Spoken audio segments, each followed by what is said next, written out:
Hey, it's Rachel Cooke, your modern mentor. I'm the founder of Lead Above Noise, a firm specializing in activating workplaces, helping leaders bring simplicity, ease, and big giant results to the forefront. Before we start today's episode, I just want to remind you that your questions and curiosities are the fuel behind the show. So if anything workplace related has been on your mind, then leave me a voicemail with your question at 201-677-8113. And I may just answer it on a future podcast. Just be sure to let me know if you prefer fame or anonymity so I know whether or not to use your name. Okay, thanks in advance for your questions, and here we go. So, we all want to be using our time at work wisely. We want to be focused on the top priority initiatives and projects. Otherwise, what are we doing here? And yet, something I keep hearing in organizations across the board is that the top priorities are changing like the wind. Like yesterday, we were all supposed to be chasing new customers, and today we're totally focused on retaining existing ones. Or yesterday, innovation was the buzzword of the moment. New ideas were the thing. But today, no. It is all about improving the basics of customer service. Or yesterday, there was talk of big strategic investments designed to prepare us for the future. But today, it is all about cost containment. Do more with less and all that. Truth is, all of these things matter. Building new ideas and new relationships, as well as supporting and nurturing existing ones.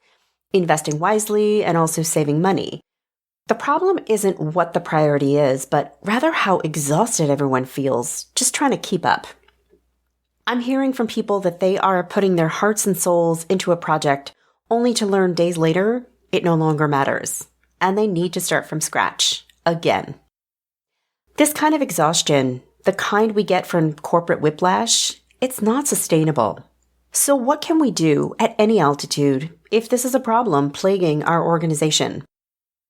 Broadly, we need to be taking more time to pause and reflect and ask ourselves some questions. So today, here are a few that I've been sharing recently with clients. The first question is this shift reactive or strategic?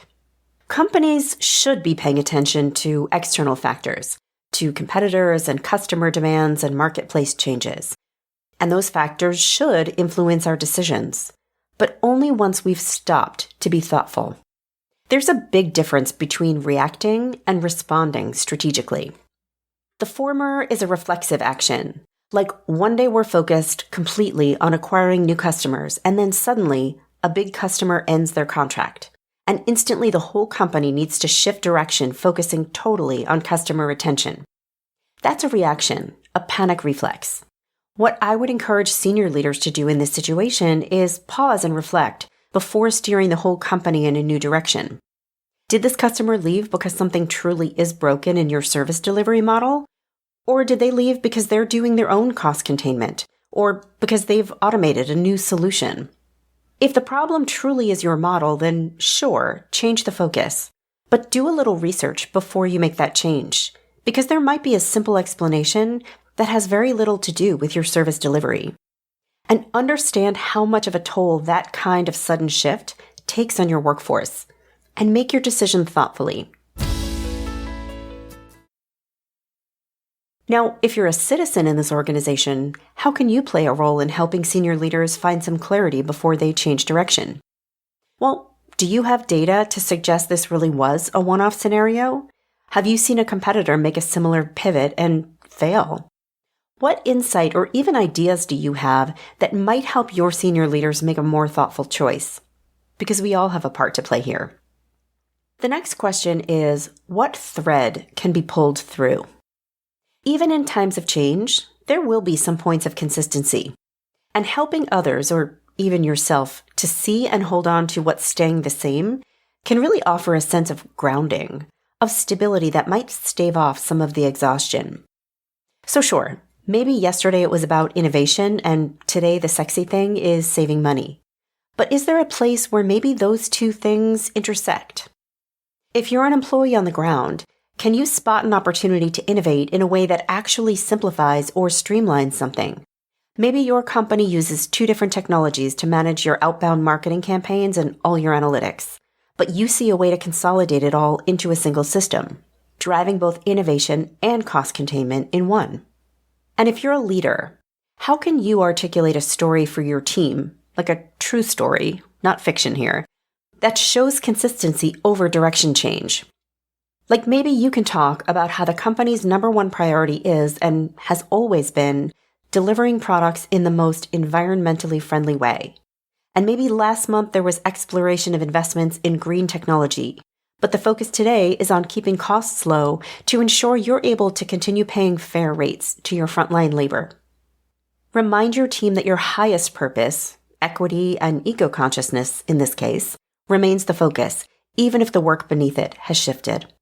The third question is, what is the smallest way to honor the new priority? Here, the question really is this. Must you really toss out what you were working on last week? Or is there a way to hold on to what you've been working on and tweak or shape it a little bit so it fits the new priority?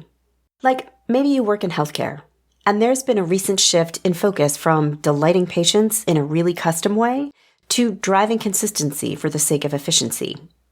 Okay, so before you toss out that amazing set of ideas that you designed for the purpose of delighting patients, ask yourself, is there anything here that could also serve the new consistency and efficiency priority? After all, some patients would be delighted by nothing more than getting called into their appointment on time rather than hours late, because you've driven some consistency in the scheduling. Or others might be fully delighted by knowing that whomever registers them or takes their blood pressure will be following the exact same process and protocol every time.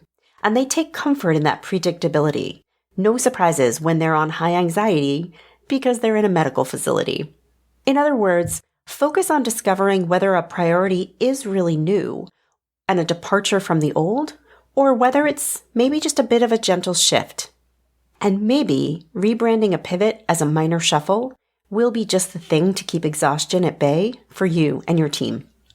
Join me next week for another great episode. Until then, visit my website at leadabovenoise.com if your workplace could use an activation boost, a talk, a workshop, a pulse check, you choose. You can follow Modern Mentor on Apple Podcasts, Spotify, or wherever you listen to podcasts. Find and follow me on LinkedIn. Thanks so much for listening and have a successful week. Modern Mentor is a quick and dirty tips podcast. It's audio engineered by Dan Firabend. Our director of podcasts is Brandon Getchis. Our podcast and advertising operations specialist is Morgan Christensen. Our digital operations specialist is Holly Hutchings. Our marketing and publicity assistant is Davina Tomlin. And Cameron Lacey is our marketing contractor.